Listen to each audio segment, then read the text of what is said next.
So let's just remind ourselves why we're here. We're here because we've agreed that legacy ways of working aren't just slowing us down, but they're actually holding us back and they're putting our future at risk. So, what do we mean by that? Well, by legacy ways of working, we're talking things like in office mandates without exploring other options, monitoring employee hours, aka time tracking as a surveillance tool. I know Laurel's got some strong views on this one, and talking about instead of actually adopting technology. That's just to name a few. So, we're going to dig into why this is especially relevant in professional services. And when we say professional services, I'm talking businesses that charge for their people's skills and time. So, for example, creative agencies, management consultancies, and essentially services based businesses. So, that's enough from me. Laurel, let's kick off with you. What do you believe are the biggest blockers to teams thriving in most agency environments today? Ooh, starting off with an easy one. Also, lovely to see everyone. For context, for those of you who don't know Instrument, we are headquartered here in Portland, Oregon. We are a design and technology company founded 20 years ago, and we focus on helping to evolve some of the world's biggest brands into modern ways of working. So when I think about that, I'll kick this off with a key sentiment. If you're still working like it's 5 or even 2 years ago, you're already behind. In my perspective, I'm seeing some brands and agencies tethering to a set of outdated beliefs and being reactive to the disruption that's happening in our industry. So which collectively is impeding growth of our whole industry and adoption of new ways of working in tech. So I'm going to speak from my own experience and what I see as part of a global network of agencies. So Instruments owned by Stagwell. So I get to partner with 77 other agencies on the daily, all the way from 72 and Sunny, who helps produce some of the world's best commercials, all the way to Anomaly, which is a $2 billion media company. So when I think about blockers, that forsaken outdated models, hybrid isn't a trend, it's a reality. People need flexibility to thrive. And if you're still mandating this one size fits all, this universal way of working, here's a desk, a chair, an office, a commute, a booked conference room that you can't sit in. By not embracing hybrid, you're simply designing your agency for the past. And secondly, tools without purpose. I want to say to every leader, you got to stop chasing every single shiny tool. If it doesn't solve a real problem, it's just noise. As leaders, we have to be the filter, not the chaos. Focus will beat flash every single time. Train your teams on the best tools. The tool is the platform. Your imagination is the innovation. It doesn't need to be a new tool. It's why Float has been a tool of ours since before the pandemic, because we both keep growing and adapting to the real needs and real business problems. And lastly, like to your point, measuring hours, not impact. At Instrument, we don't track time. And let's stop obsessing over productivity and start talking about creativity, which is a much better brief and inspired way to build your company and teams. If you're still tracking time down to these 15-minute increments as a way to know that your team and your business is healthy, you've already lost the plot. Yes, results matter, but creativity matters, not the clock.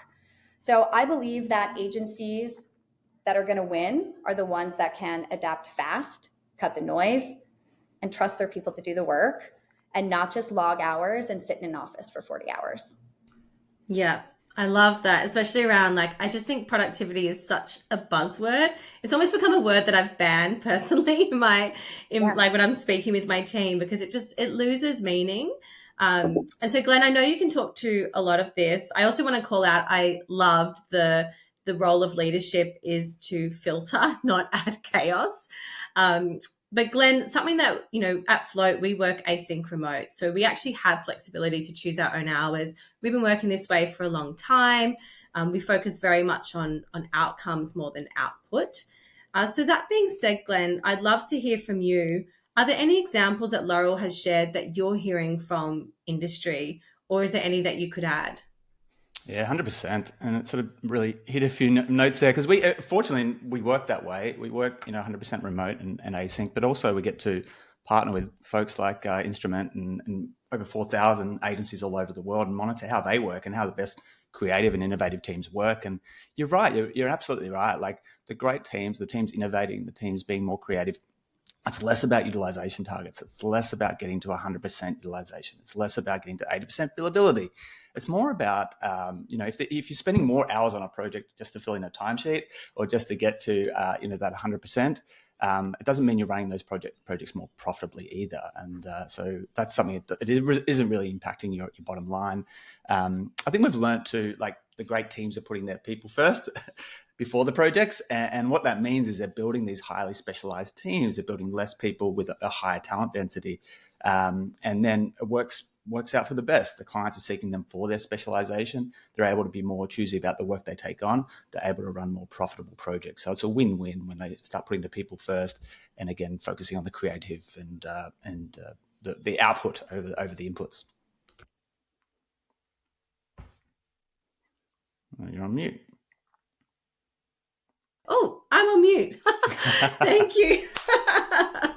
Thanks, Glenn. I love as well. I think, again, there's this trend around productivity, trend around data.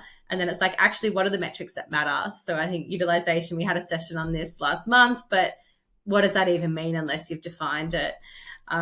Also fully agree with the people first approach. That said, I know you both are visionaries. You've got big, bold, and progressive ideas, but you're also human and we all make mistakes.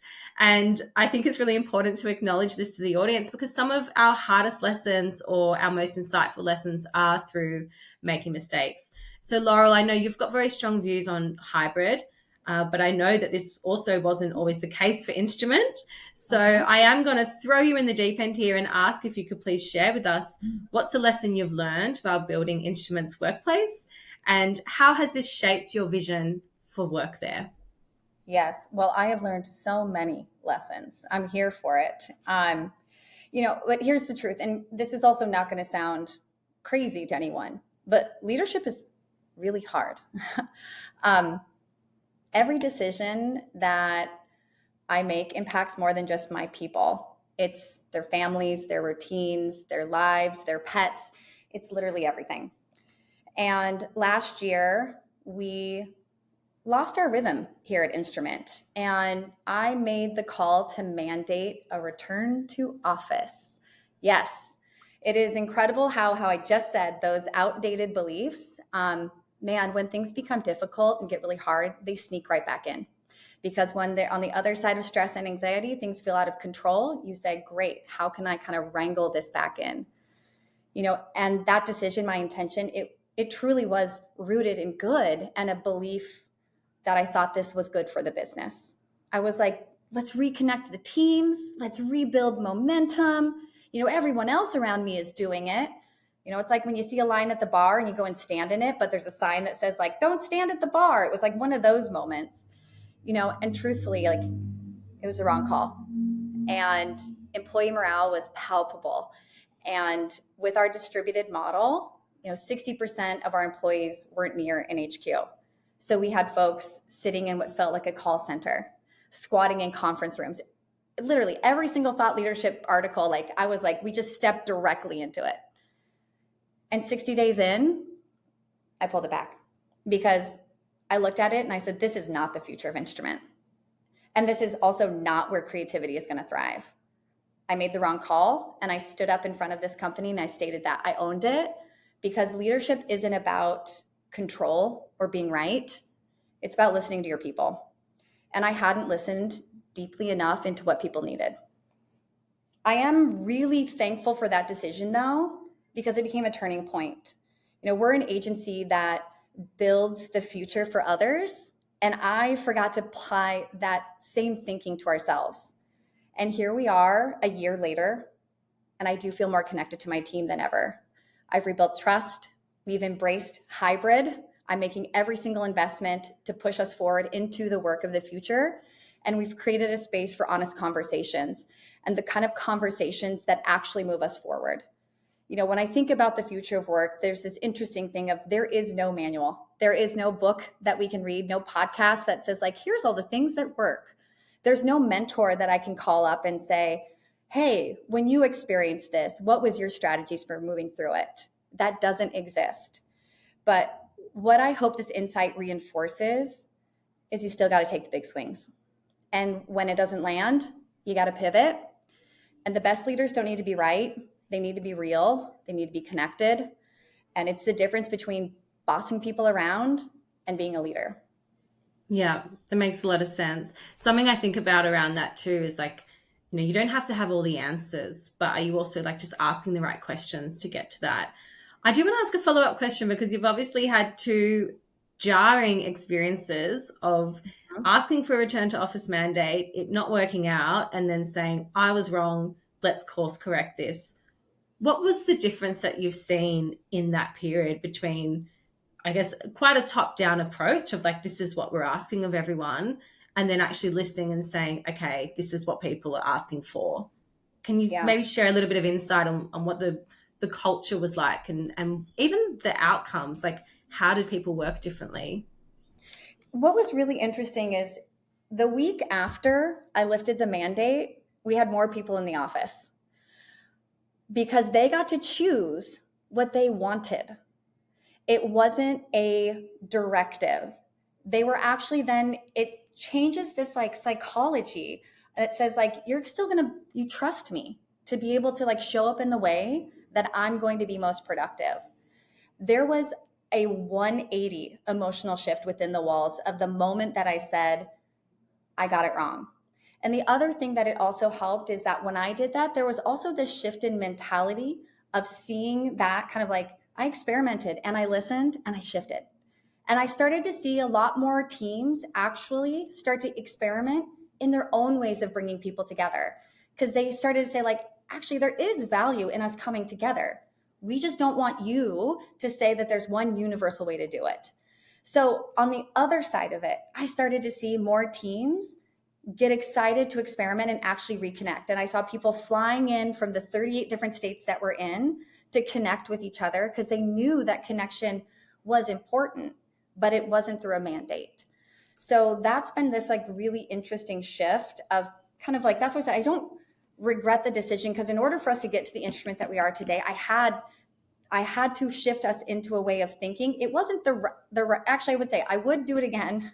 It's hard because you can't change the past. You have to like acknowledge it and like put it in that ingredients. So that's been this like really interesting shift of people feeling more connected to instrument when it's not mandated for them to be here. Yeah, I love that. Something I think about a lot as well is like, especially in these creative industries, it's like, why aren't we working more creatively? Like thinking about the workplace in a creative way. The irony is just not lost on me. So cue anyone in the in the chat, if you work at Instrument, please share your experience too. Like we'd actually love to hear from you. Glenn, I'm not going to dob you in on mistakes that we've made at Float. I'm going to ask you to please share them. I'd also love to hear, like, with your perspective, some of the learnings that you've carried from your agency days as well, and how that shaped your vision for the future of work. No, absolutely. I love these questions. I think often being a great leader is just being wrong more than anyone else, but you're learning a lot in the process and applying those learnings. For me, I think when I think of learnings in particularly working in agencies, but then growing Float from 10 to 30 to 50, it's been a challenge in hiring the right people. And what I mean by that is, like, historically, I think we went, and particularly early stages, were hiring on skills alone. Can they do the work? Do they have the skill sets? I think that's rarely worked over time, particularly as you add folks and you're trying to build, an organization, not just get a project done. I think when we're at our best, it's about not only capability, like can they do the work, the skill set. It's about capacity. Will they thrive in the role? And then alignment, like what is their mindset on work and life and their values, and how do they align with ours? And so we learned over time those three measures. They kept paying off if we got those three right. And so now we call those our hell yes metric for hiring, and we rate candidates across all three every time. And if we get this right, we know not only do they have the skill set, we know they're going to thrive in their role here. They're hitting us at the right time in their career, and that typically works out really well for us. But to answer your question about sort of trends in sort of the future of work, I think what we're seeing, particularly as a fully remote team, but also with other organizations, is they are looking beyond the traditional office walls, right? They are looking more so to, their contractor pools all over the world. They're looking at their talent across global offices. I've experienced it firsthand working in agencies where you had to get a project done. You had a designer that needed to start next week, and so you go off and you quickly rush to find your favorite contractor, but you get crushed in margins and day rates, and you lose the benefit of the profitability of those projects. And yet so often I'd be in the New York office and realize a month later there was a designer free in the Atlanta office that could have equally worked on that. And so getting access to their available pool across offices, I think, is a huge trend we're going to see continue to grow and again help both efficiency but also profitability. Yeah, it's pretty amazing. Like, I love what you said about just looking beyond your four walls when you think about talent. And so, like, literally, that I just get this visual of like out of the box thinking, right? Like, how do we think beyond just what's immediately in front of us? Um, that's actually a good segue, because the next part of this conversation, I want to talk about the role of technology. And we can't talk about the future of work without talking about technology.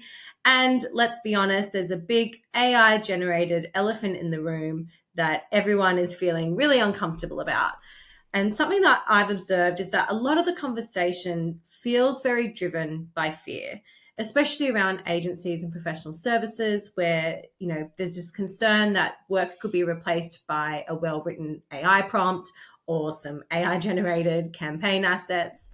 And for teams, this raises a lot of worry. Like, are their jobs secure? Or at the very least, like, is the job market going to be shrinking significantly for professional services? So, Laurel, I want to start with you. What's your view on the role of technology in the workplace, and how do you approach this at Instrument? Oh, I'm just going to unmute you. Gotcha. Post-it note. Tech isn't optional, especially for us. Instrument was founded as an engineering company. But what I am seeing, as we're probably all experiencing in this incredibly disruptive time, too many companies are pushing tools without purpose, or they're dropping a vague mandate that says, go learn AI. That's not a strategy. That's noise. And so at Instrument, we lead with intention. We use a curated set of tools that actually solve problems, not create more of them. And we hold quarterly learning and development sessions to upskill our teams. And when you have a curated set of tools, you can actually become an expert in it, versus just saying, well, I heard about this new tool, and I heard about this tool and this tool and this tool and this tool. And that's where it's such an important role of leadership, again, to be that filter and remove the chaos for your team. The other part that's really important is that we don't just talk about the value of tech here, we show it. We have creative technologists, not only on our teams, but also embedded within our operations. And we're building active tools with it. Because if you're not investing in your people alongside your tools, you're not future-proofing anything. And I would say the greatest takeaway is that nobody needs another opinion on AI. And what people want to see is action. At an Instrument, we integrate it with purpose, we train for it, we build it, and we use it to meet real needs. The future of work is absolutely going to demand more than just hype. It demands impact, and we got to use the right tools. We got to show the results, and we never leave our team behind. The biggest thing that I say is that at Instrument, we move from conversation to creation. And when there's fear and anxiety on the other side of that, you got to control it by understanding that we have a strategy and that we're clear on it. And I know sometimes we're like, what about these 10 other tools? And we say, like, we're going to go all in on these 5. And that's how we have intention and focus and impact. Yeah, that makes sense to me. Also, I guess, like, coming from Float, where we're fully remote. So for those who aren't aware, like, at Float, we don't have a head office. Like, we're a fully remote team and we work asynchronously. So I actually think often of our tools is like our workplace. Like, Slack is like my HQ that I end up turning up to every day. And obviously, as software builders, having an opinion is really important. Like, it's so critical to stand for something when you're building software. You really have an opportunity to be creating the future, like what we want the future workplace to look like, how we believe teams can be empowered to work. So Glenn, I can't speak on your behalf. I'm not the CEO. I'm rambling here of why I love software building, but I want to hear from you. Why is it important? I know, I need to stop. Why is it important to have an opinion when you're building software solutions? Absolutely. And just to touch on Laurel's point too, it's funny, we often do these surveys to our customers and we say, look, what features, what are you willing to pay for a certain feature? And we line them all up in a matrix and they rate them. And AI, we put AI in the mix and we thought, well, what's the willingness to pay for AI? And it was actually over here. It was like very low willingness to pay. And why? Because it's not solving a problem in of itself. Like AI is not a solution to a problem. And so to get to answering your question, like it's about how we offering a solution to the challenges of professional services. And more than that, I think the great, more transformative tools have a strong opinion on that, a perspective on a better way forward. And they're not only delivering on that perspective, but that helps guide a better way of working for these professional service firms if we do our job well. And so that to me is about channeling 14 years of experience building Float into that product, listening to customers like Instrument, and making sure that is reflected in a product that ultimately helps professional services plan their client work better. And we have to be very specific about that. I think that's important, particularly today. There's a lot of options. There's a lot of all-in-one tools that can do it all technically. And so our job is to build a very highly crafted experience to solve specific problems unique to professional services, and ultimately helping them save them time. They're not having to build it all themselves. So, and I think, honestly, particularly agencies like Instrument, they value that intentionality. They value that care for the craft because they are building highly crafted experiences themselves. They care about the details. And so that matters to us. That's why we focus on it. Yeah. I'm also just going to say it. I think that's also why these conversations with industry are so important, and not just anyone in industry, but those who are actually reimagining what the future of their industry looks like. Like if you want to be at the forefront of technology, you also have to partner at the forefront with teams who are leading the way that you believe in the future as well. But to be honest, it's also really easy to talk about technology very positively. But I did intro this segment around fear, and I think it's important to acknowledge what some of those fears are, especially around talent and job security and skills and specialization. So, Laurel, I'm keen to hear from you. Like, what do you see as the role of what will tech replace? Like, to ask the thing and say the thing, what do you see AI and technology replacing as you're building teams and building culture at Instrument? Yeah. And so my hope is that AI is replacing certain parts of the job that aren't advancing the strategic thinking of our teams. Like this isn't new. Like everyone keeps saying AI is going to help us focus on more meaningful work. Yes. And I think that's really important. And I know that people say well, what about the junior level staff that's going to that they would normally come in and do that admin and executive style work. And I'm just wow, imagine if actually the first part of their job wasn't coming in and just getting coffee and taking meeting notes. What if their first part of the job was actually upstream from that? And that they themselves were then getting upskilled at an earlier part of their career. Imagine the unlocks that can do. So it's just like when we look at athletes and we see how innovation has happened within athletics and how the younger generations are now outperforming at the same age that even MJ was. And it's because there's advancements and innovations, and they're saying, hey, actually, we've learned and we can innovate. And we know that your first attempt at this, we're going to have you be upskilled in this standpoint. So when I look at Instrument and I say, what are the places that AI is going to help us be operationalized?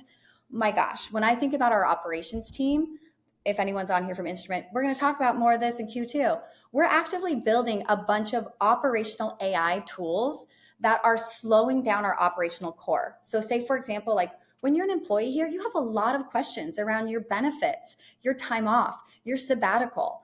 I want that to be a self-service tool so you can access that 24 hours a day, 7 days a week. So that way, as an employee, you're oh my gosh, do I have enough PTO? When's my sabbatical? What happens if I want to change my tax withholding? That's taking up noise in your day.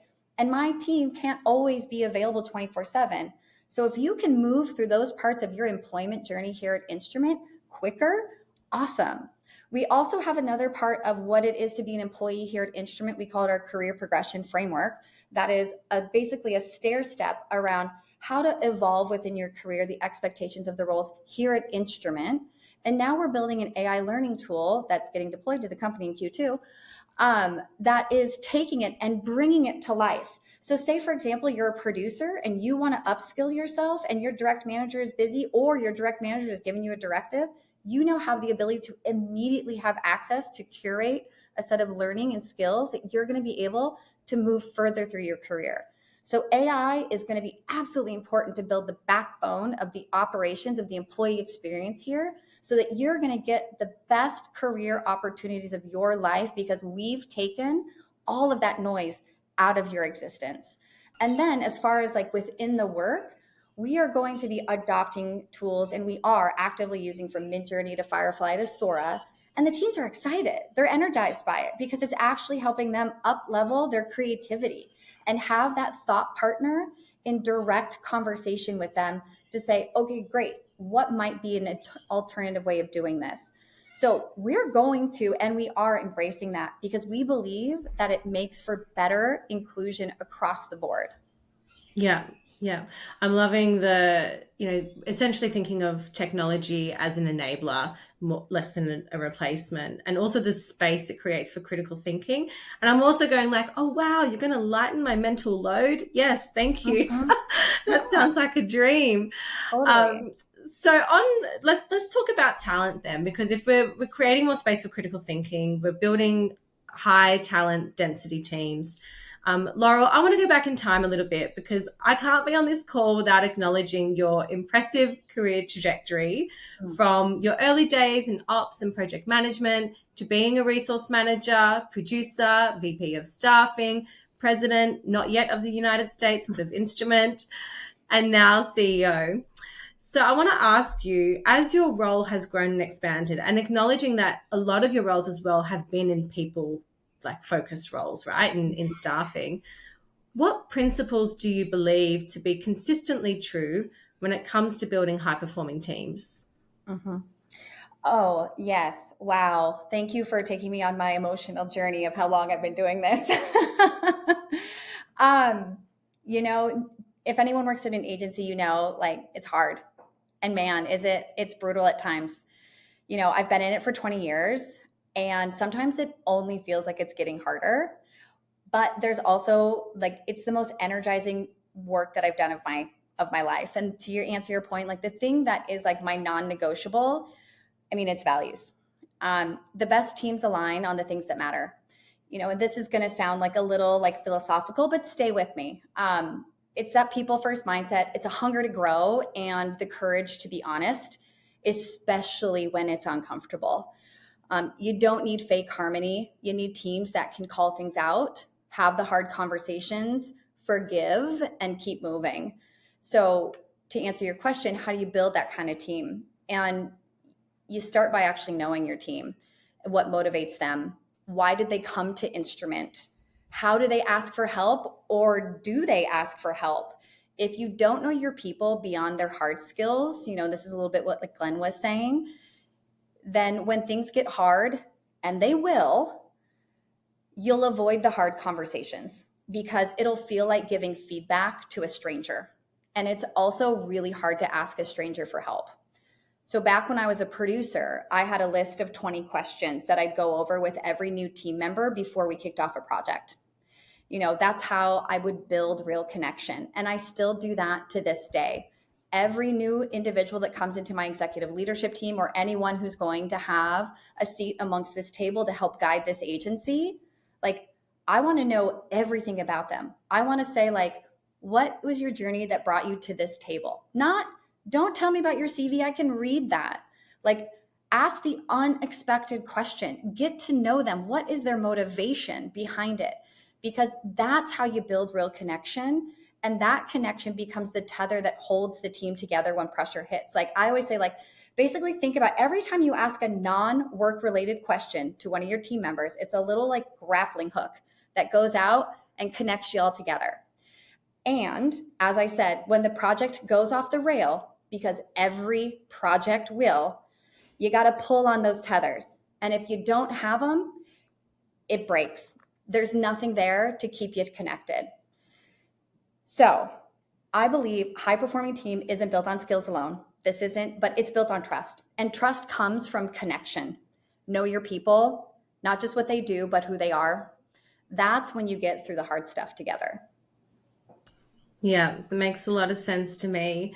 I think as well, like Glenn, you're going to be able to speak to this really well, especially around Float. Like there's such a, like when I tell people I work at Float and we have no office, we're fully remote, the first thing is they're like, well, how do people know you're working? So I'm really keen to hear your perspective, Glenn, on building high trust in teams.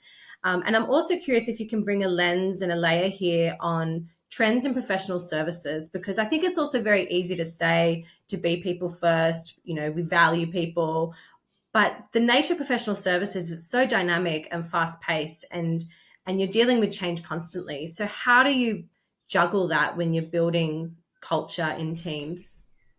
Yeah, 100%. I love the 20 questions as well, Laurel. I'm going to borrow that. And look, there's no secret here. Like, there's a greater pressure on margins in 2025 in professional services. We are seeing greater, headcount growth slowing in most industry, in the professional services area. So it's so much about efficiency in delivering results, right? And how do you drive efficiency? That again isn't more about billable hours. It's about the right people on the right projects, right? And how do you get that? I think, again, you highlighted this so well. It goes beyond availability and skills, right? You really need to look at context of the people on the jobs.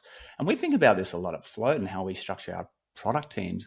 I've learned time and time again, it's not, do we have a front end, a back end, and a designer? It's no, how have they worked together in the past? What's their rhythm and rhyme as far as how they've performed working with the same people on the same projects? And so we think about that a lot. We think about their industry experience. We think about their, the strengths and their preferences, and trying to look at all those variables and try and bring those into Float as well, so you can start to make those decisions in real time more effectively. Then we layer on the project context. And I think that's the other piece to the puzzle here, right? Like, so you need to know, okay, we've got a project that's coming up. This is the budget, but what else? What's behind that? Who is the client? What are the past experiences with that client? How's that traditionally gone in past projects? And then you start to think about budget against the cost rates and the impact that that's going to have in bringing on different team members in different times during that project. So the project context, the people context, I think if you're building up that holistic picture as you're going, I think you're starting to make better decisions that go beyond, who's available to do this job. Yeah, I'm hearing a trend here as well of just looking beyond the surface. You mentioned earlier on this chat around looking beyond your four walls, and I think it's the same when you have a project scope or brief on your desk. It's like actually looking beyond what's just there, but what do you need? So we've got 10 minutes left, and there's a bunch of audience questions coming in. So folks, please keep adding them. I'm going to start to segue to that because the last question that I had for you, Laurel, someone in the audience has actually asked this as well. So I just want to also give a bit of context. Something that stuck with me when I first met Laurel was that you mentioned project teams and resourcing. You actually don't use that term at Instrument. You call it talent casting, and you've said that compatibility and chemistry is everything, which is what we've discussed a little bit today. So one of the questions that's come through that I think would be great for you to answer: what are some of the practices and structures in place at Instrument that allow resource managers to cast based on skills and not purely on capacity and availability? Take. Oh, am I unmuted? Hot take. We don't have resource managers here at Instrument. Yeah, it's something we don't even have. So the way that this works is when we think about casting at the kickoff of every project, the way our agency is shaped is that we're into core verticals, which is a very different shift. A year ago, we shifted from generalist teams, which is very much like where you have like a pool of resources that you want to say are like, they can flex into different modalities of work. And that was a really good approach for many decades here at Instrument. And truthfully, what we found, like I said, remember I said like Instrument kind of lost their rhythm. And what we were finding is that there's so much disruption happening in our industry that when our clients are coming to us, 5 years ago, they were like, let's lock arms and we'll figure it out together, was a little bit of the mentality. And now our clients are on our heels and they're saying, I don't know what to do, and I need you to be the expert. I don't need a generalist, I need an expert. So we reorganized the agency into core verticals: product, brand, experience, content. And from there, everyone was mapped to those core areas of their expertise. So already you can say, great, compatibility. We know that the product innovation thinkers are here. We know that the brand experts are here. We know the experience, like how you experience the brand through different digital touch points, are here. And so now that we've been able to kind of like move away, because before there was like so much fluidity across the agency because you could do anything and be on any team, what it was doing was eroding people's actual career growths. Like they weren't going deep, they were going wide. And people were starting to feel burned out of like, I have to be a product person and a brand person and a marketing person and a photo shoot person. What's a mood board? I came here to do UX flows. So we had to eliminate that noise. So now teams are focused on their expertise. And when a new project comes in, what we have is our vertical leads that make a very specific effort around casting that project. And they sit and they're direct managers. We use a tool here called Lattice. So our direct managers and the direct reports have very specific goals. We have biannual check-ins. We have our annual review process. And our direct managers are trained to say, you got to understand what people come to Instrument for, and you have to help them grow here. It's part of their job, and it's one of the reasons our direct manager is so important. So they have that information that is then funneled up to our vertical leads that understand where people want to grow, where people have interests. For example, if we have a big gaming client and you don't know anything about gaming and you're not energized by it, guess what? We're not going to put you on that just because you're the best product person in here. We're going to find someone who might be like emerging in the product space and be a game enthusiast, because when you lean into that like gaming enthusiast, that's where the energy and magic happens. So that casting happens at the kickoff of every project. Then from a resourcing standpoint, we will have our executive producers and our senior executive producers alongside our project teams that kind of manage the day-to-day nuances of like PTO, vacation, if we have attrition, if we have some unexpected outages or leaves. But the intentional project happens at that kind of top part of the conversation. Yeah. I'm loving the idea as well of like embracing people's strengths. So, we say a lot about skills, like, do I have the right skills for this project? But maybe it should be like, do we have the right strengths for this project? Who has the best strengths to fit this? Glenn, I do want to ask, like, Laurel's just said that they don't use the term resource managers. So there goes our target persona. We are a resource management tool. Yeah. So I do want to ask, Glenn, your perspective on what do you believe is the future of the role of resource management in professional services? Yeah, absolutely. Look, I think touching on talent, because I think you hit so many notes here about, what we're trying to do here is allocate, people to project work effectively, right? And how do you do that? And I think the trend I see is not only this decentralized, borderless, workforce. I think that's the future, undoubtedly, and accessing a global talent pool. But for talent, I think it's more about less generalist and more specialist, and going really deep in specialization. And so I think that is a benefit for talent to really hone that craft and be put in positions like an Instrument where they can really grow in their respective craft. And following that through, I think it's going to be less about the city you live in, less the hours you put behind the desk or in the timesheet, but more the value you deliver in that specialization. And if you do that well, then yes, it becomes clear how we start to allocate people to projects. That becomes their strengths, their specialization, their preferences, and we can shine that through in the product, in resource management. And it's less about, again, a resource manager assigning that project than it is about making those choices obvious across the organization. Yeah. I love that timesheets has come up again, because we do actually have a question that's been thrown in from the audience. Laurel, this one's for you. If you don't run on tracking time, how do you accurately scope and limit the level of effort for projects? We dedicate team members to projects. So from the ongoing of our scope, that's a really big difference. And so I worked at many agencies where it's like, I'm a project manager and a producer and I'm managing 14 projects. And so what Instrument has done from the onset is to say, you have to be dedicated. If we're going to be the best in class and we're going to deliver excellence to the world's best brands, you're dedicated to a project. In addition, similar to where like the reason that we love Float is that we do use that. So basically, like when we have a new project, we scope it out, but we're like, people are either 100% or they're 50%, and like that's it. And of course there's going to be edge cases. Of course there's like moments where you're like, you got to pull people in, the whole project is on fire, oh no, we had a terrible client review.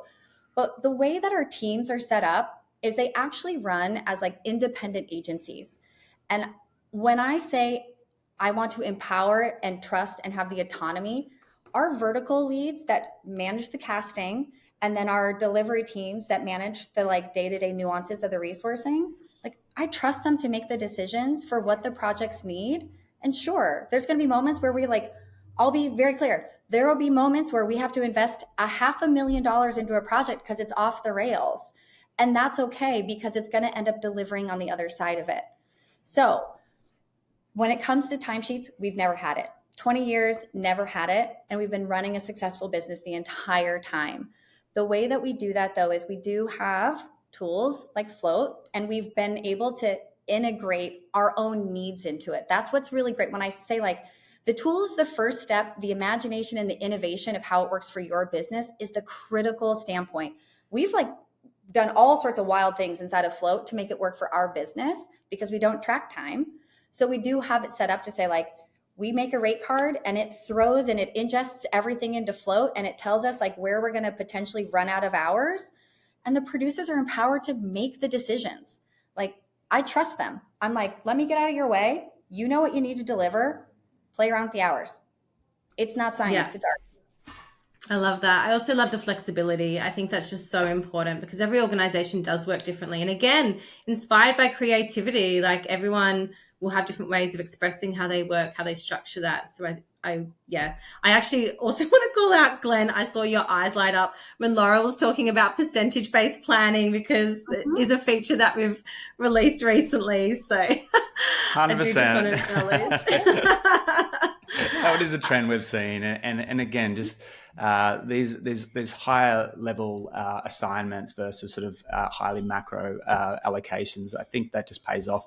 It empowers folks to make better decisions on how they spend their time during the week. It's a win-win. And just to go back to the point around sort of the role of, even Float to exist, I think you can have those preferences. You can find the right people for the role. Then you've got reality, right? And why I love professional services is you've got competing projects, you've got competing client asks, you've got competing deadlines, you've got time off. You've got all these things that get in the way of just getting on with building a team and doing the work. And so, yes, I mean, again, we can, empower our teams to build the best teams, but it's about bringing that all together in a centralized view and making smart decisions based on the realities. Yeah, absolutely. We are on time and I feel like I could keep talking to you both for like another hour. There is one question that we didn't get to. So I'm actually going to read it out just to let you both know that I'll be following up for you to answer this and I'll send it in the email. But I think it's a nice one to follow up with the audience after this session as well. And it's around chemistry. So this person has written in and said that, to be honest, chemistry sounds like another way to use office culture to discriminate. And when did looking for a job become akin to dating? How does this affect DEI? So I'm going to pause here because we are over time, but just a heads up for our audience, you will get an email with a copy of this recording, a feedback survey, and I'm going to ask Laurel and Glenn to send through their thoughts on this question as well so we don't miss it out. Thank you both so much for your time. Thank you to the audience as well for your participation. This has been a lot of fun. I'm really excited about the future of the workplace if we have leaders like you both driving this as well. So thank you, everyone. Thank you, Siobhan. Take care. Bye, everyone.